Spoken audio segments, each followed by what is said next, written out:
বিসমিল্লাহির রহমানির রহিম। তোমরা এবার যারা ক্লাস 9-এ উঠতেছো, তো তোমাদের এইবারের ফিজিক্স যে সিলেবাসটা, এই সিলেবাসটা কিন্তু বিগত বছরের মতো হবে না।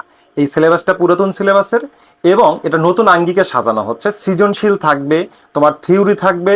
তো এই জন্য তোমাদেরকে কি করতে হবে, বেসিক থিওরি যেটা আছে এটাকে এমনভাবে পড়তে হবে যেন তোমাকে খুঁটিনাটি শেখা হয়ে যায়।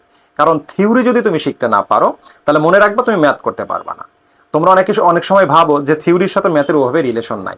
আসলে থিওরির এ টু জেড বেসিকটা যদি তুমি না শেখো, তাহলে তুমি কখনোই ম্যাথ করতে পারবা না। তো এই কারণে আমার প্রত্যেকটা ক্লাসে প্রথমে থিওরিটাকে এত সুন্দর করে সাজানো গোছানো হয়েছে যে তোমরা বেসিক এ টু জেড সেখানে তোমরা শিখতে পারবা, এবং এটার সহজ থেকে কঠিন টার্ম পর্যন্ত তোমাদেরকে শেখানো হবে। তারপর আমি তোমাদের সিকিউ শুরু করে থাকি, এবং প্রত্যেকটা অধ্যায়ে তোমাদেরকে 150 থেকে 200টা সিকিউ প্র্যাকটিস করানো হয়।